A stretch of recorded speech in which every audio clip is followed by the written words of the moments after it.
Warning: the following program contains subject matter that may be disturbing to some audiences. Viewer discretion advised. You're listening to Descent to Depravity, where we investigate the darkest corners of the human psyche, one chilling story at a time. Mr. Berdella, you're sitting here as a man who's going to spend the rest of his life in prison. You've confessed to 6 young men in this city and crimes that horrified the city and much of the country. You've confessed to, in various degrees, felonious restraint, people, them. Your prosecutors, and I do want to quote this, when you came to plead, called your crimes wantonly vile, horrible, or inhuman. I think if you check with just about any attorney, you'll find that that is the standard clause that's used when they went to build a case for Capital One with the death penalty. The house on Charlotte Street never invited suspicion. It sat there unremarkable, quiet, and easily overlooked, while something far more malignant operated behind its walls. People walked past it daily, unaware that once someone crossed the threshold, the familiar rules of their world began to erode. Inside that space, fear didn't strike all at once. It infiltrated slowly, deliberately, until a person could no longer distinguish their own thoughts from the pressure closing in around them. For the men held inside, it started with small things they barely noticed. The way the light never seemed natural, the way the silence felt heavy, the way time seemed to stretch in a way their bodies didn't understand. Then came the commands, the monitoring, the constant watchfulness that made every breath feel examined. It wasn't violence that broke them first. It was the growing sense that they were being pulled out of themselves, inch by inch. Berdella never hurried.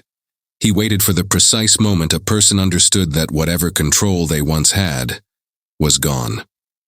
He studied the tremor in their voice, the faltering in their speech, the vacant shift in their eyes when hope stopped feeling possible.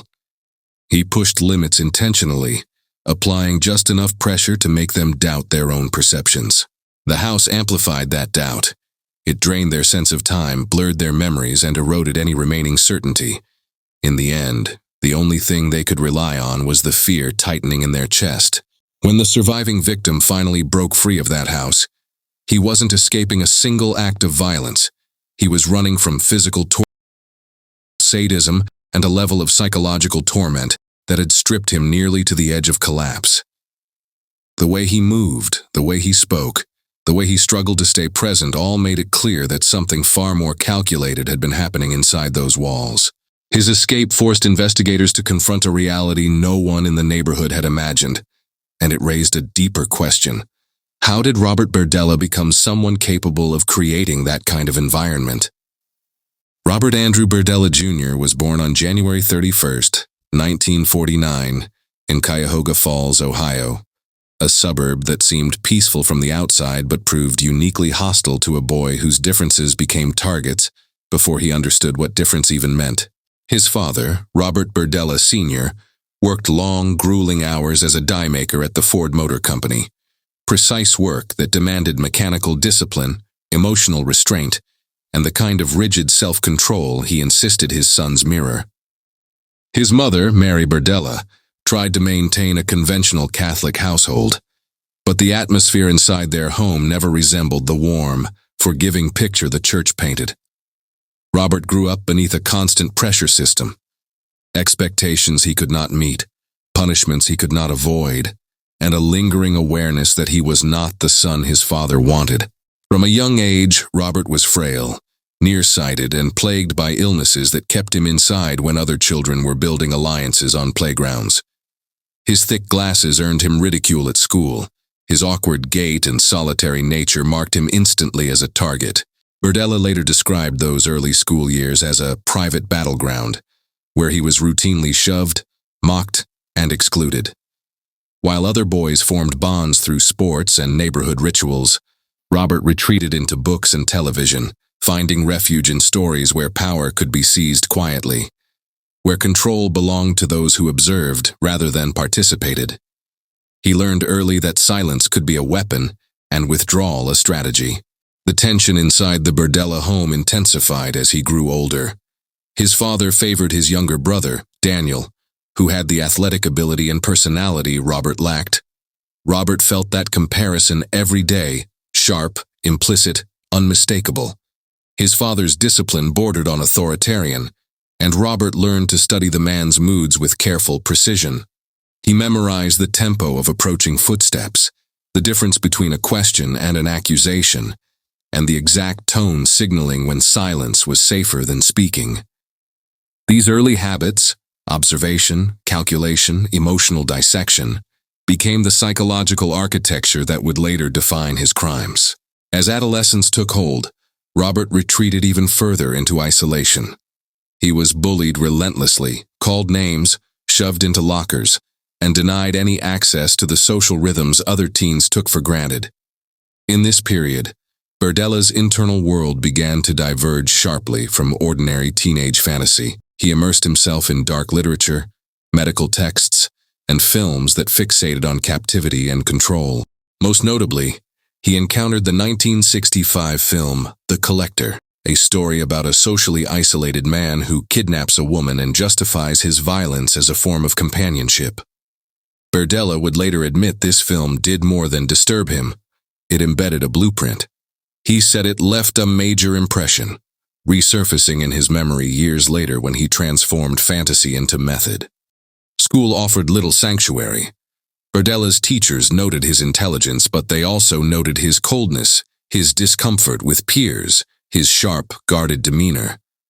He developed a reputation for being odd, polite but impenetrable, academically capable but emotionally distant. He rarely attended social events, avoided sports entirely, and showed early signs of resentment toward authority figures. By the time he graduated from high school, he was already cultivating a private belief system that placed him outside the reach of ordinary social rules. Overlaying all of this was an emerging awareness of his sexuality, an awareness he quickly learned to hide. In the conservative 1950s and 60s, any deviation from heterosexual norms invited danger. Berdella did not confide in anyone. Instead, he internalized the secrecy, adopting a posture of emotional concealment. During these years, Berdella began experimenting with behaviors that foreshadowed his later crimes. Manipulation of weaker peers, attempts to dominate conversation, and a fascination with the boundary between discomfort and obedience. While nothing he did crossed criminal lines, the patterns were unmistakable. He preferred relationships in which he controlled the terms. He gravitated toward individuals who relied on him, even in small ways, and he learned how admiration, dependency, and fear could be blended into a single tool. By the time Berdella left adolescence behind, he carried with him a worldview shaped by humiliation, control, secrecy, and intellectual superiority. He believed the world had mistreated him. He believed he was owed something, and he believed, dangerously, that with the right conditions he could design private spaces where he determined the rules, the language, the behavior, and ultimately the fate of those inside them. In 1967, Robert Berdella completed his schooling at Cuyahoga Falls High School. His academic record was strong enough that a teacher placed him in an independent study program the year before he graduated. After receiving his diploma, he moved to Kansas City and registered at the Kansas City Art Institute, intending to pursue a future in higher education. During his first year at the Art Institute, instructors viewed him as diligent and capable. That changed during his second year. He began pushing back against school authority, fell in with a group known for drug use, and started selling those drugs to classmates. His drinking increased, and he carried out 2 documented acts of animal cruelty. In one instance, he cut a duck's head in front of fellow students. In another, he used sedatives and tranquilizers on a dog. When he was 19, police arrested Berdella for attempting to sell methamphetamine to an undercover officer. He posted $3,000 bail and later received a 5-year suspended sentence after pleading guilty. Only a month later, he and 2 other students were taken into custody in Johnson County for marijuana and LSD possession. Berdella spent 5 days in jail because he could not afford bond, and prosecutors dismissed the case due to insufficient evidence. In 1969, after administrators criticized him for killing and cooking a duck as part of an art piece. Berdella withdrew from the school on his own. He chose to remain in Kansas City, and that September, settled into a residence in the Hyde Park neighborhood at 4315 Charlotte Street. By this time, he had been openly gay for several years. He spent much of his time around male prostitutes, runaways, addicts, and individuals involved in low-level crime. Berdella often befriended them and claimed he tried to help them get away from drugs or criminal behavior, stating that during most of the 1970s he did not engage in physical relationships with them. He told neighbors he felt like a guardian to many of these young men. By the early 1980s, the older people in his life had drifted away, and Berdella relied more heavily on younger, transient acquaintances for company. He later said he grew irritated when these individuals did not appreciate what he viewed as his attempts to help them change their behavior.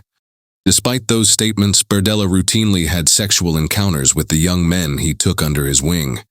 He kept influence over several of them by offering money, providing a place to stay without rent, and extending other favors that kept them close to him.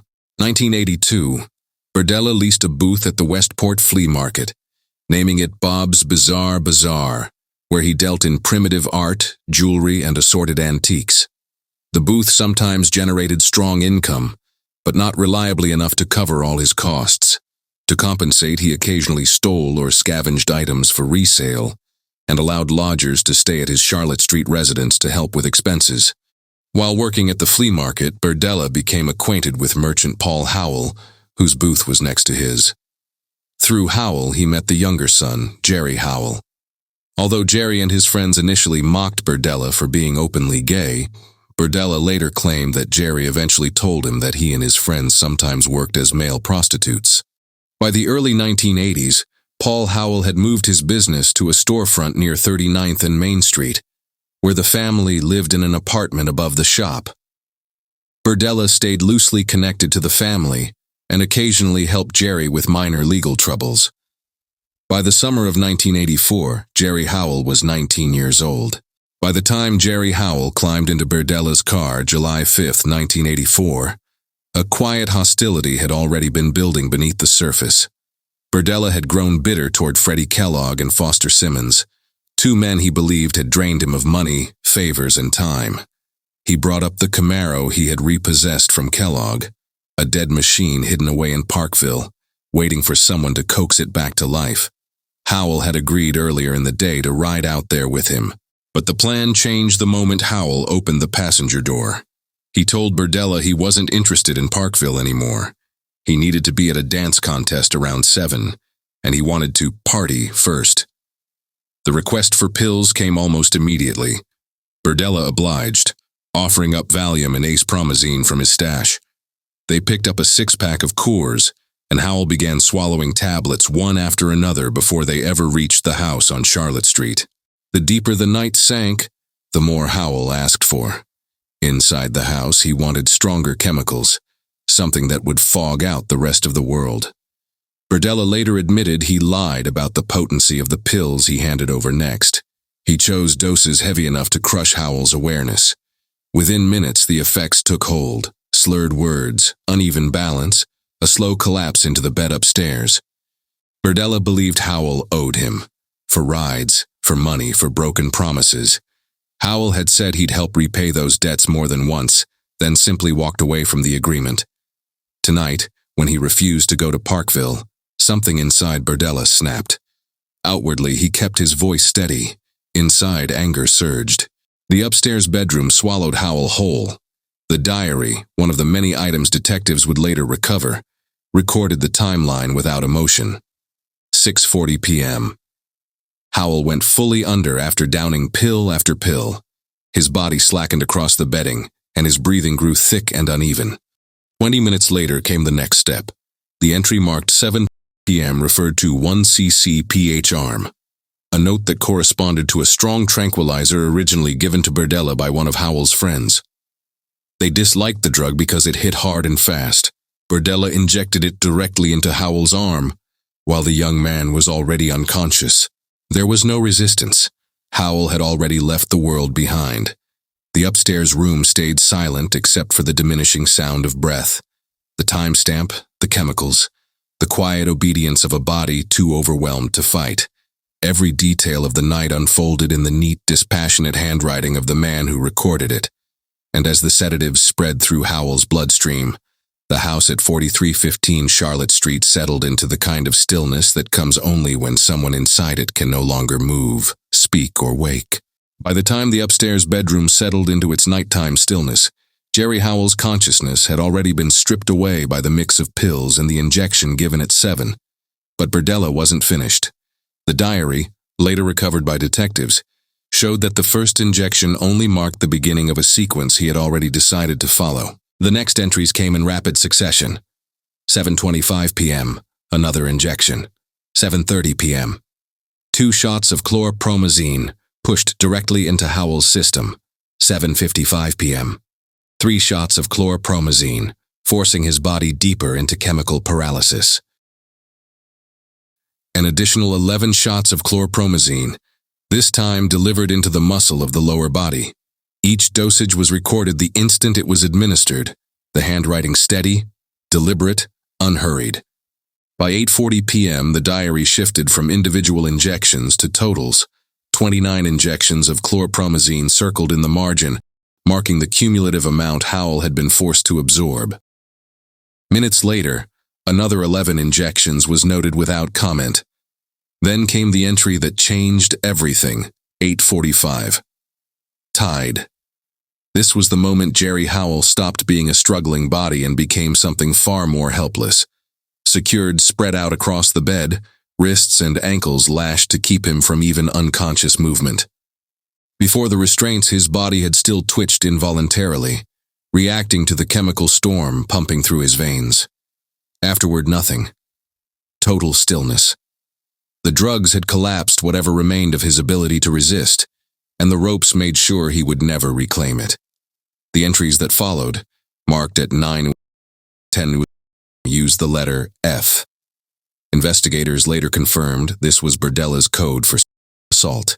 By 11:30 p.m., the deterioration began to show in ways Berdella could not ignore. The diary recorded vomiting, a dangerous development for someone lying flat, unconscious, and unable to turn his head. Berdella later admitted he likely knew the risk: aspiration, suffocation, the body shutting down, but he claimed he operated on automatic pilot, going through motions without stopping to intervene. The documentation shows he continued writing even as Howell's body fought to stay alive. Few lines later came another entry, eyes blank. It was a clinical observation. Berdella inspected Howell's pupils and noted they had constricted to pinpoints, unmoving even when he tried directing light toward them. It was the kind of detail a person records only when studying the progress of a body slipping away. The next coded mark, BF at 11:45 p.m., represented yet another time Howell was violated. It stood as cold shorthand for an act Howell could not react to, stop, or even sense. The letters sat alone on the line, paired with the timestamp, a reminder that the night had not paused even as Howell's life was fading beneath the weight of drugs, restraints, and escalating violence. By this point, Jerry Howell was no longer capable of waking, moving, or understanding what was happening to him. The drugs had ended his ability to breathe steadily, and the room remained silent except for the sound of a body shutting down under the pressure of chemicals and restraint. And still, the notes continued. 12:30 p.m., Howell was assaulted, then again at 1:30 a.m., 2:30 a.m., 4:30 a.m., and 6:30 a.m., each labeled as BF. By morning, the cruelty took another turn. A notation at 8:40 a.m. contained 2 letters, CF. It referred to an object in the room used to violate Howell in another manner. Berdella later admitted the meaning, an improvised intrusion using a common vegetable. The diary recorded it the same way it recorded injections, clinical, automatic, stripped of emotion. Around 11, Howell received yet another injection. By then, his body could barely regulate anything, breath, reflex, or awareness. Berdella left the house with Howell still tied to the bed, still gagged, still deteriorating under the accumulation of drugs. He returned at 3 p.m. and administered another mixture of tranquilizers, layering chemicals on top of a system already collapsing. At 5:15, the diary recorded RP, indicating Howell had regained enough awareness to protest being weakly. In response, Berdella prepared 2 massive injections into Howell in an attempt to silence the emerging signs of life. Howell's condition did not stabilize. By 5:40, the writings described him still struggling faintly, his eyes fixed, his lips barely moving. Another notation, cucumber R, marked another instance of using an object found nearby. Berdella later said it was chosen simply because it was within reach and could be used for assault. The last hours came slowly. At 9:45, the entry front F, another way Berdella violated Howell, appeared. Berdella explained it as using the upper thighs as a point of friction. Howell could no longer fight in earnest. His attempts to resist came in tiny, fading spasms. Then in the final column of the page, the moment appeared without emotion or elaboration. Then at 10 p.m., Howell was dead. Robert Sheldon drifted into Berdella's orbit through Freddie Kellogg and Foster Simmons, 2 familiar faces from the Quincy Research Center. When an experimental program at Quincy ended, the group decided to celebrate at Berdella's house. Word spread that Berdella could administer thorazine injections, and he supplied them willingly. It was his way of staying close to the people who moved through Westport's back rooms and bars. He later admitted that a strict anti-drug stance had kept him on the margins for years, and that keeping pharmaceuticals nearby made it easier to be welcomed into gay and bisexual social circles, where substances flowed freely. Sheldon drifted in and out of the house over the months that followed. He sometimes paid rent, sometimes didn't. His drinking was constant. When he burned through his money, Berdella asked him to leave until he could put together enough to cover the cost of staying. One such period occurred in the winter of 1984, and again in early 1985, long after Jerry Howell had already vanished without a trace. The dates blurred in Berdella's mind until detectives handed him a 1985 calendar, a calendar he had filled with notations in his own hand. One entry in January read, "RS on binge." Sheldon was known to drink hard, but he usually made some effort to repay Berdella, sometimes showing up with a check or making excuses for delays. Unlike Howell, he hadn't repeatedly broken promises or failed to follow through on agreements. In early April, that changed. On April 10, 1985, Sheldon appeared at the doorstep once more, asking if he could stay a couple of nights. Berdella allowed him inside. The calendar, and 4 sheets of notes recovered later, marked the moment things shifted. At the top of the first page was the date, 4:10. The first line read 9:30 asleep. Sheldon had fallen asleep on the first-floor couch. By that time, Berdella had already made up his mind. Around 9:30 that evening, he decided to drug Sheldon and keep him there. He approached with syringes and delivered injections into Sheldon's arm and shoulder. Sheldon, half lost in alcohol and exhaustion, brushed at the stings as if shooing away an insect. The chemicals didn't take hold as quickly as they had with Howell. Sheldon drifted in and out, mumbling, unaware that he was being pulled toward the same fate. The reason for targeting Sheldon, in Berdella's own later recounting, had nothing to do with attraction. He described Sheldon's repeated arrivals without warning, expecting shelter, food, or space on the couch. He considered it bothersome, an intrusion. And the urge that had overtaken him with Howell, an impulse he said began without clear explanation, was stirring again. Final injection at 12:30 a.m. did little to change Sheldon's state. When Berdella went upstairs briefly, Sheldon got up, wandered through the house, and complained of a sharp sensation in his back. He stumbled toward the kitchen, lost his footing, and fell. Eventually, he returned to the couch confused and unsteady. The attempt to subdue him failed, and Berdella abandoned the effort for the night. By morning, Sheldon complained of muscle pain, likely from the injections he had unknowingly received. Berdella drove him to the University of Kansas Medical Center, where Sheldon had previously been treated after a bar fight. Doctors examined him, prescribed antibiotics, and released him. Sheldon spent that night again at the Charlotte Street house, unaware of how close he had come to a far darker outcome. The next day, Friday, April 12th, Berdella left for work as usual. When When he returned that evening, he found Sheldon drunk once again. He pulled out the earlier notes on Sheldon and began writing fresh entries, picking up exactly where he had left off during the failed attempt the night before. Whatever restraint he believed he'd regained earlier had vanished. The idea of capturing and controlling Sheldon had returned with a clarity that would carry the night forward. Robert Sheldon's second night in the house on Charlotte Street began with a simple request. He asked Berdella for a Valium. Instead of handing him one, Berdella suggested taking one of the antibiotics Sheldon had been prescribed earlier at the hospital. When Sheldon agreed, Berdella broke open the capsule and dumped out the medicine. In its place, he filled the shell with powder from 5 crushed sedative pills. Sheldon swallowed it without suspicion. Within minutes, his body succumbed to the altered dose, and he slid into a heavy, unwakeable sleep. Once he was fully under, Berdella began administering injections of tranquilizers, pushing the chemicals deeper into Sheldon's system. By 9 p.m., Sheldon was completely unresponsive. Berdella rolled the unconscious man off the couch, removed his pants, tied his ankles together, and dragged the slack body up the staircase. On the landing between the second and third floors, he stopped long enough to give another mixture of sedatives, still experimenting, realizing by trial and error that a small amount of ketamine worked faster than any combination he had tried on Howell. At 10 p.m., he moved Sheldon into a third-floor bedroom, shutting the door behind him. Here, the notes darkened. By 11:15, the diary recorded a violation, described in the same shorthand Berdella had used with Howell. 10 minutes later, a new entry appeared. D.C. In the cramped third-floor room, Berdella dipped a cotton swab into household drain cleaner, a caustic mixture, the kind used to burn through clogs, and pressed it directly into Sheldon's left eye. The effect was immediate. Sheldon's pupils shrank to pinpoints. A muted, muffled scream shook through him for 1 or 2 minutes before fading into the sedation. Sheldon begged inconsistently, weak phrases, fragmented pleas that rose and fell as the drugs overtook him.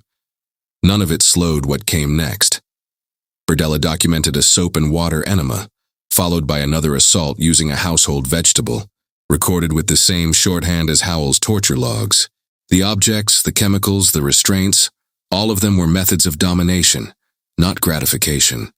Even Berdella later admitted the purpose was to assert control, to earn back perceived debts in the most punishing way possible. By 2:45 a.m., Sheldon lay tied to the bed, heavily anesthetized. Berdella left him there and returned at 6:10 a.m., checking the ropes and delivering more injections. He assaulted him again. Below that entry came 2 words: plugged ears. Berdella had used a caulking gun to fill both of Sheldon's ear canals with sealant, reducing his ability to hear, trapping him further inside the chemical haze that kept him compliant. Morning brought new cruelty. Berdella took out hypodermic needles and pushed them beneath Sheldon's fingernails and into the sensitive flesh of his fingertips. He referred to it as acupuncture, testing which areas produced a reaction, if any. Sheldon likely couldn't respond. The sedation was too deep, his voice smothered by chemicals and fear. With Sheldon bound in the third-floor bedroom, Berdella went to work at the shop as if nothing waited for him at home. He admitted later that his only concern was the fear that Sheldon might regain enough strength to escape, not for Sheldon's safety, but because it could expose everything. That fear, he said, brought with it a kind of perverse thrill. When Berdella returned that afternoon, Sheldon attempted to resist again. Faint, slurred protests, "You have to let me go.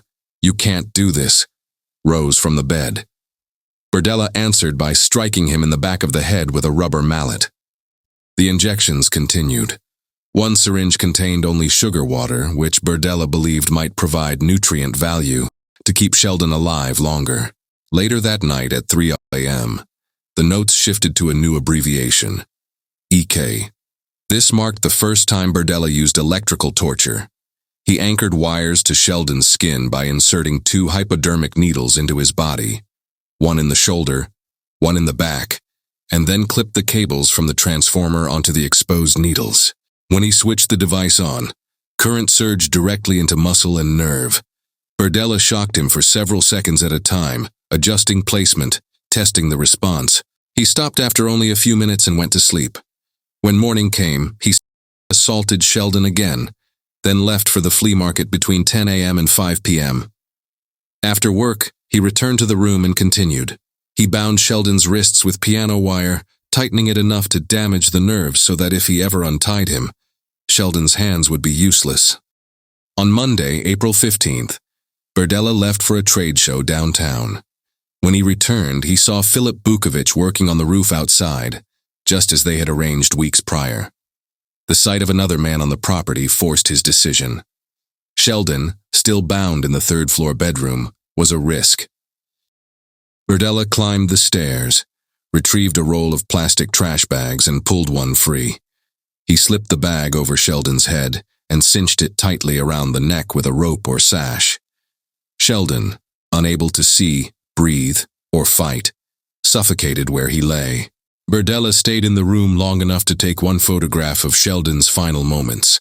Then he left the body on the floor and tended to other tasks on the third floor, returning only once he was certain Sheldon was dead. Berdella wasted no time. He dragged the body to the bathroom on the same level, a cramped space with old tile and a stained porcelain tub, and lifted Sheldon inside.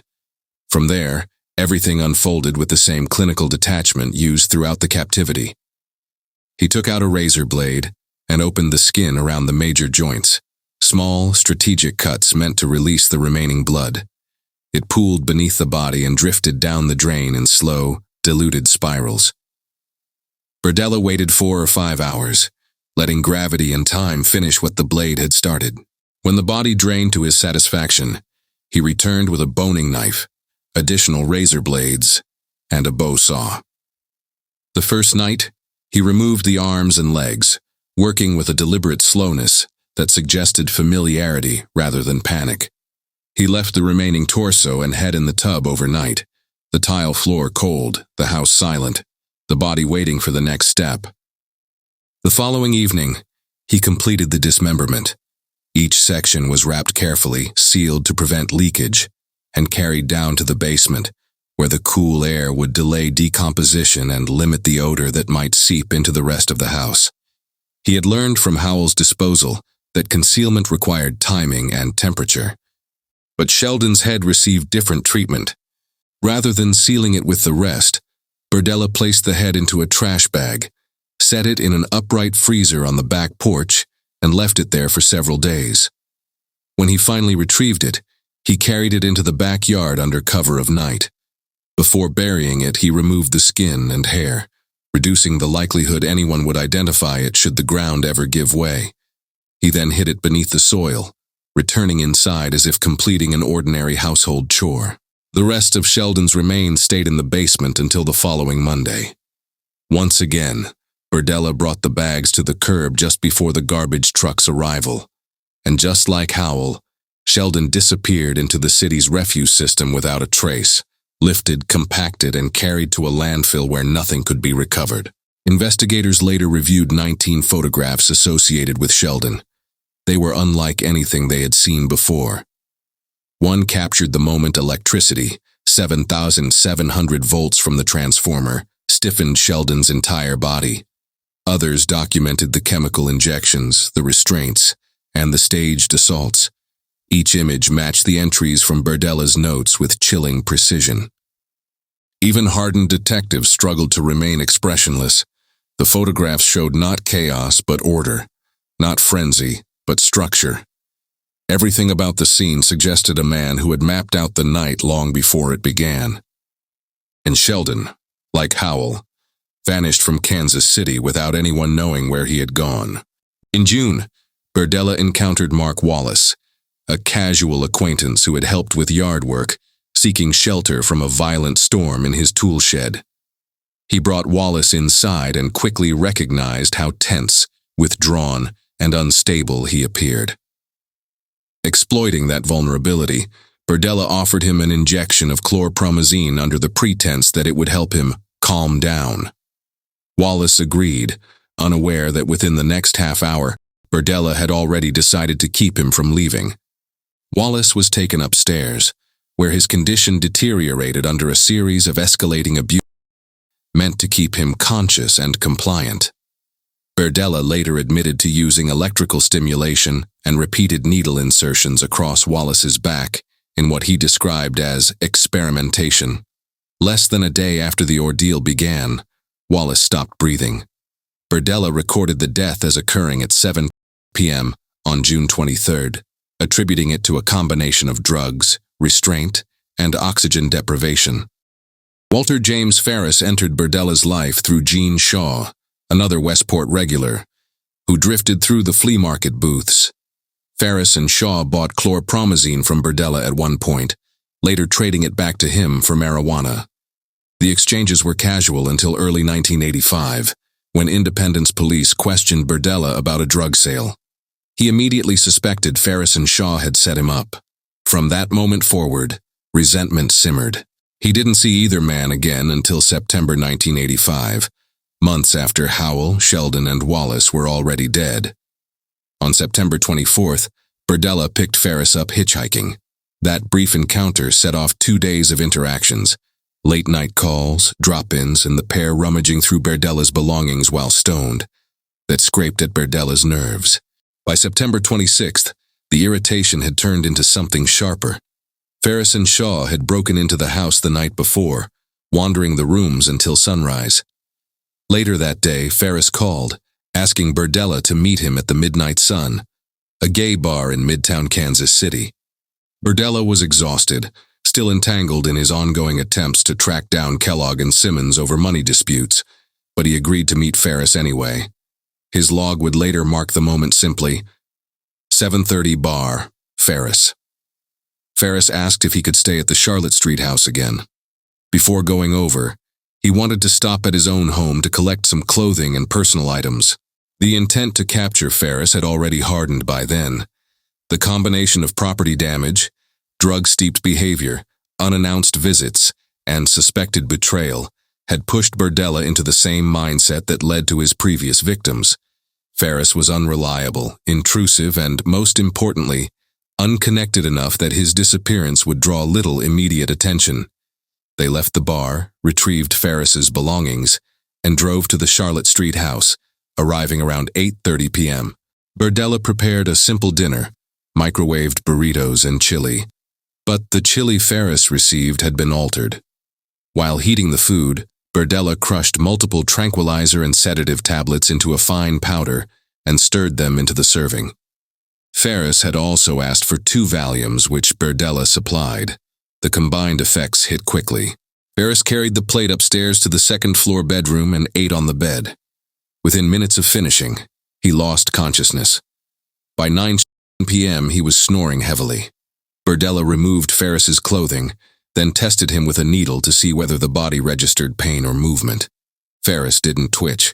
There was no reflex, no attempt to wake, nothing to indicate he was capable of resisting. The cycle he had perfected with earlier victims, injections, photographs, and domination carried out on an body, began again, and the night folded into the same pattern of sedation and exploitation that marked the others.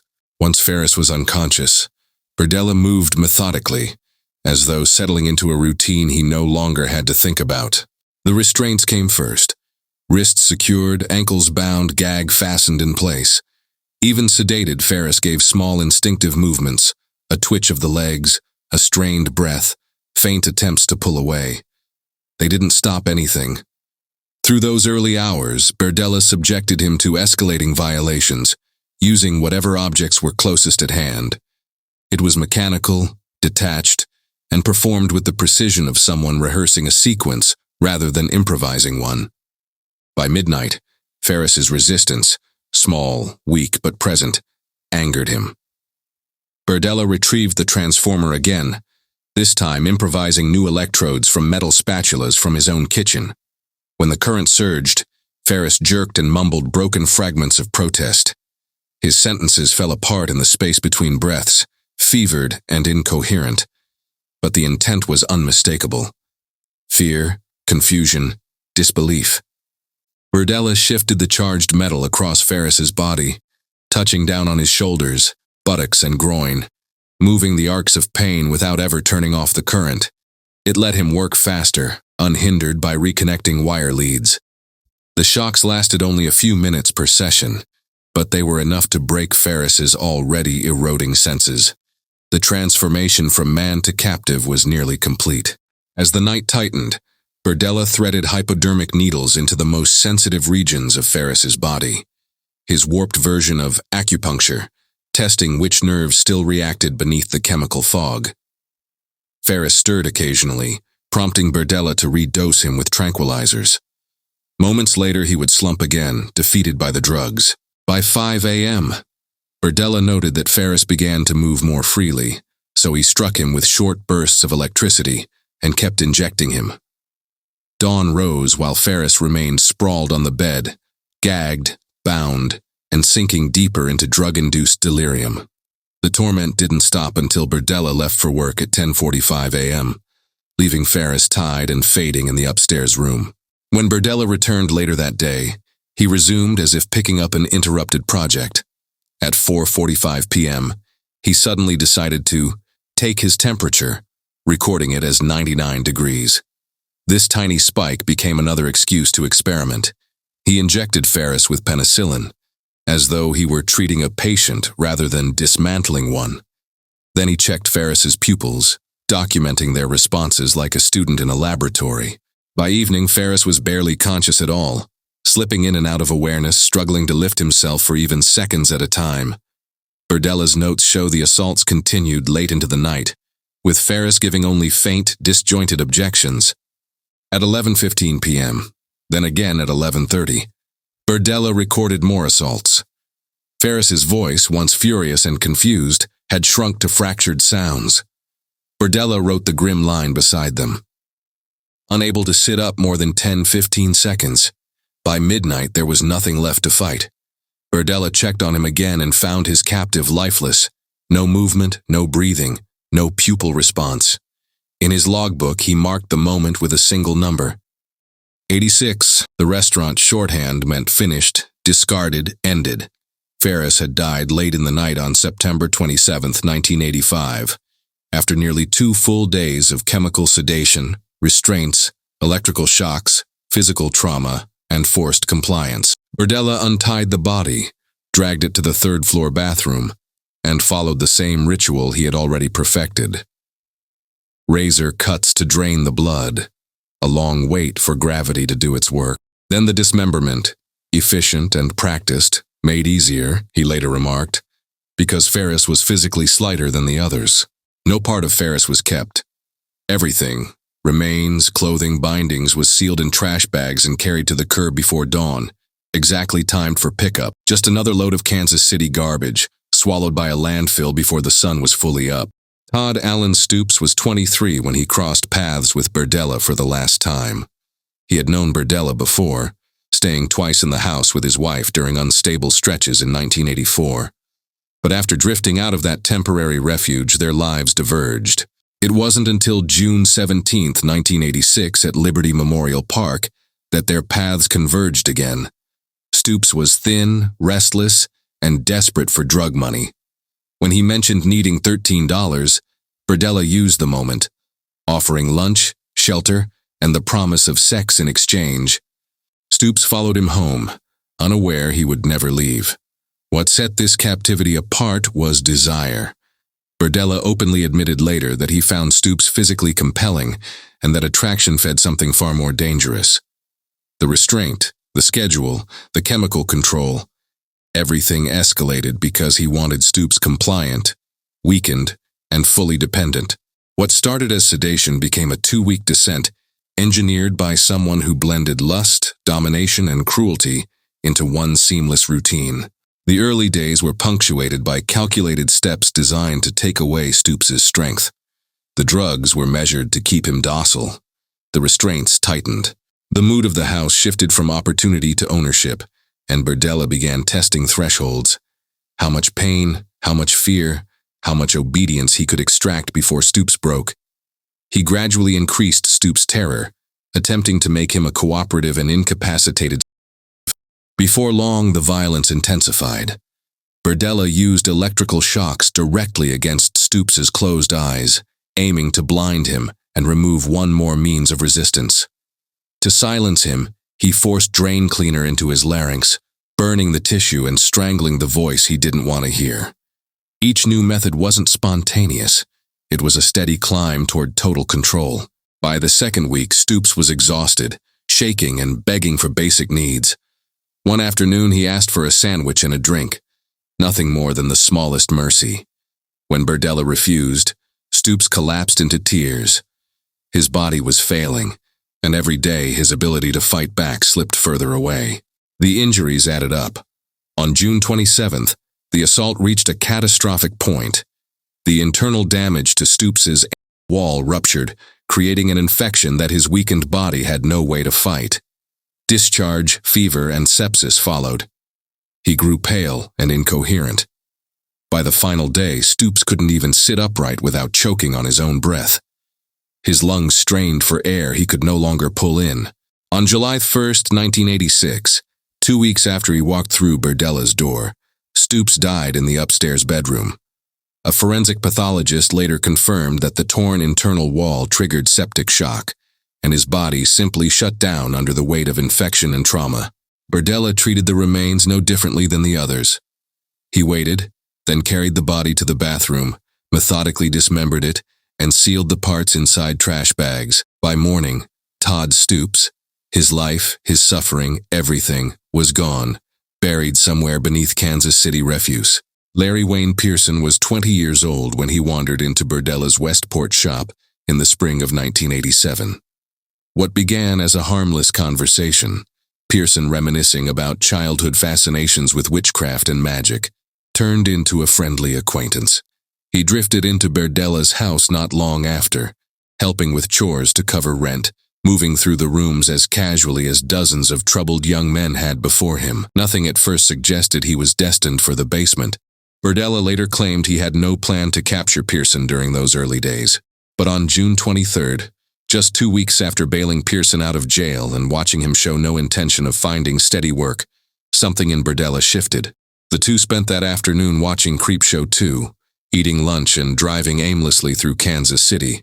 Pearson made a joke, offhand, careless, about robbing gay men back in Wichita. That was the moment Berdella made his decision. Whatever friendship existed evaporated. A new purpose took shape. That evening he made sure Pearson drank enough to dull his awareness. Once he was suitably drunk, Berdella injected chlorpromazine and maneuvered him down into the basement. There, he tied Pearson's hands over his head and secured the rope to a brick support column. He then forced drain cleaner directly into Pearson's larynx, burning the throat meant for screaming. An electrical transformer soon followed, wires and clips ready. Pearson was unlike the others. Compliance came quickly, not from trust but from understanding the consequences. On the 5th day, after enduring repeated electrical shocks and the deliberate breaking of bones in his hands with an iron bar, he stopped resisting entirely. Berdella took this as cooperation, as permission to escalate in a more controlled way. As a reward, he moved Pearson out of the basement and into a second-floor room. He warned that obedience would spare him some of the pain he'd already experienced. For the rest of his 6-week captivity, Pearson adapted in ways that made Berdella believe he had mastered him. He learned to sleep without shifting, afraid that even an unconscious movement might provoke another beating or a return to the basement. His silence, his stillness, his forced submission, these became his only defenses. But after 6 weeks of living inside that tightening cage, something in Pearson finally broke. During another assault, he clamped down with his teeth, biting deeply into Berdella's, then screamed that he could not endure another moment. The sudden explosion of defiance shattered whatever illusion of control Berdella thought he had. The response was immediate and lethal. Berdella seized a thick tree limb and beat Pearson until he lay unconscious, then slipped a plastic bag over his head and tightened a ligature around the neck until the body stopped moving. Only after Pearson was dead did Berdella drive himself to a hospital for treatment of the bite wound. Pearson's body met the same fate as the others. Berdella carried the remains to the basement, cut them apart with practiced efficiency, and sealed the pieces into plastic. The head was wrapped and stored in the freezer for a time before he buried it in the backyard, finishing the cycle he had repeated victim after victim. Larry Pearson had lasted 6 weeks, longer than any of the others. But in the end, the house on Charlotte Street consumed him all the same. In the early hours of March 29, 1988, just past 1 in the morning, Robert Berdella brought a 22-year-old male prostitute named Christopher Bryson into the house on Charlotte Street under the pretense of paid sex. The moment the door closed, the offer vanished. Berdella smashed an iron bar against Bryson's head, dropping him instantly, then secured him to the upstairs bed with the same practiced precision he had used on the others. What followed mirrored the pattern of the previous victims: drugs, restraints, and calculated cruelty. This time, Berdella burned Bryson's eyes with ammonia, wiping it across his eyelids as he warned, "The only things you need to think about are you, me, and this house." For days, Bryson endured the regimen: assaults, forced immobilization, injections to the throat intended to destroy his voice. Eventually, Berdella shifted tactics, telling Bryson he was beginning to trust him. He claimed he would discuss certain parts of the abuse, but that his self-control was not negotiable, ending the conversation with a chilling reminder, "I've brought others this far. They're dead because they made mistakes." By the third day, Bryson began manipulating the only leverage he had: persuasion. He convinced Berdella to tie his arms in front of him rather than above his head, claiming his hands were going numb. He also talked Berdella into leaving a television on whenever he stepped out, the remote tucked between Bryson's legs. Beneath that stillness, Bryson thought of nothing but escape. The next afternoon, fortune tilted his way. Berdella carelessly left behind a book of matches. The moment he left for work, Bryson twisted his wrists toward the flame and slowly burned through the rope. Barefoot and wearing only a dog collar, he forced open a second-floor window and hurled himself into the yard below, breaking a bone in his foot as he hit the ground. He limped toward a utility worker walking along the street and begged him to call police. The man hurried him to a nearby house, where the residents phoned authorities. When officers arrived, they found Bryson shaking, injured, and barely able to see through swollen, chemically burned eyes. To the 4 officers at the scene, Bryson explained he had been picked up while hitchhiking, dragged to the house and held for 4 days. He described being bound to the bed, repeatedly drugged, and injected with drain cleaner to keep him from screaming. His body bore the evidence: welts across his torso, cuts, bruises, and the raw marks of restraints. 2 officers were assigned to secretly watch the property, while another rushed Bryson to Menorah Medical Center. The 4th radioed headquarters, requesting a formal search warrant for the house on Charlotte Street, the place where so many had vanished and where one victim had finally broken the pattern. The afternoon Christopher Bryson escaped, police placed Berdella under arrest for sexual assault. He refused to let officers inside the house, but the warrant that detectives had already requested arrived within hours, and the door at 315 Charlotte Street was opened, legally and for the last time. Inside the second-floor bedroom, investigators found the proof Bryson had described: burned rope still tied to the footboard, an electrical transformer plugged into the wall with leads stretched toward the bed, and a metal tray holding syringes, prescription bottles, cotton swabs, and eye drop vials. A long iron pipe lay nearby, along with coils of rope and leather belts.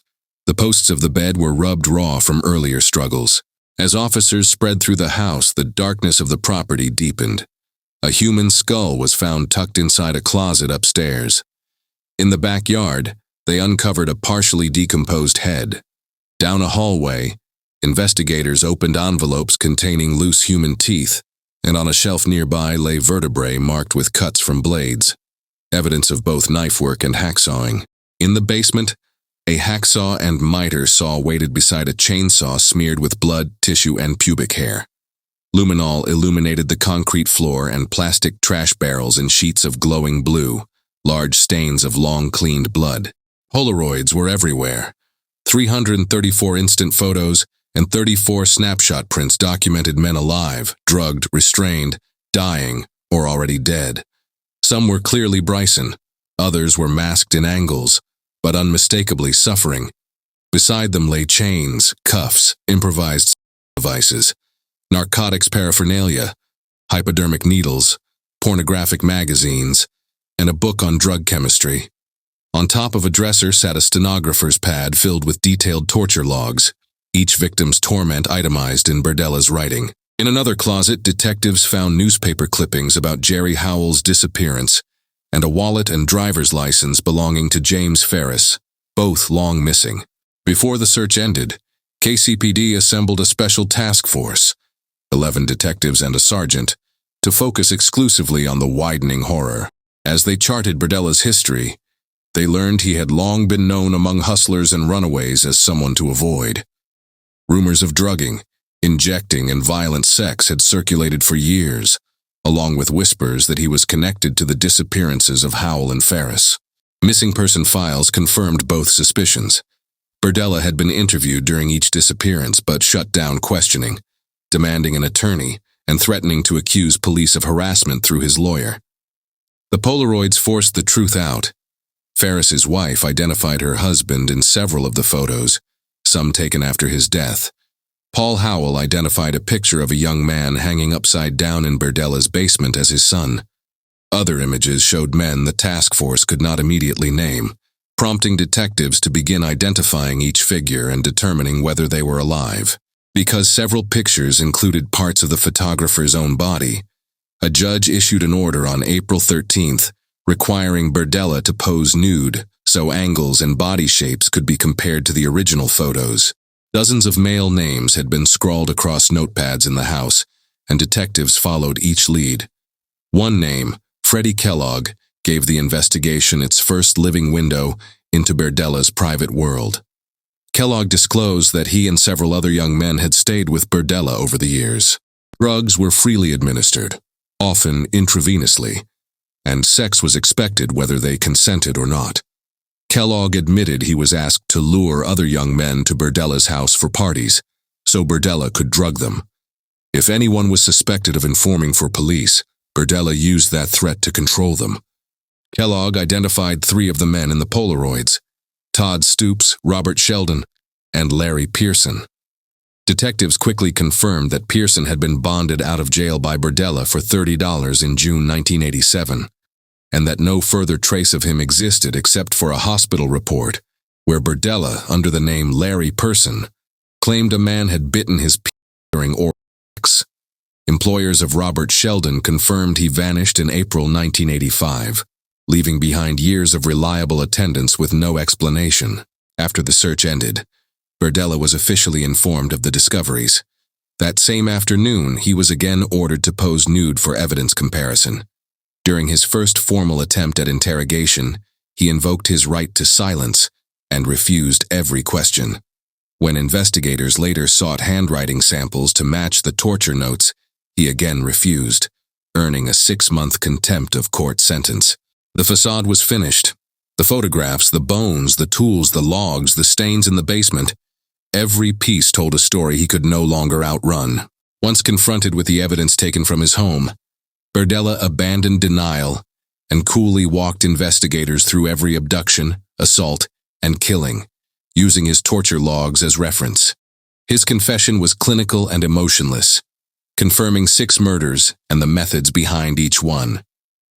On July 22, 1988, he was indicted for killing Larry Pearson. A month later, he abruptly pleaded guilty, admitting under oath that he suffocated Pearson with a plastic bag. Judge Alvin Randall sentenced him to life without parole. He soon entered another guilty plea for the of Christopher Bryson, adding a second life sentence and 7 more years. To avoid the death penalty on the remaining cases, Berdella agreed to describe all 6 murders in full detail. On December 19, 1988, he pleaded guilty to killing Robert Sheldon and 4 others, receiving 5 additional life sentences, sealing his fate. In prison, he tried to recast himself as misunderstood, blaming the media and complaining about his health. On October 8, 1992, he collapsed from heart pain and died in a Columbia hospital at 3:55 p.m. Judge Randall, notified shortly after, remarked, "Couldn't have happened to a nicer guy."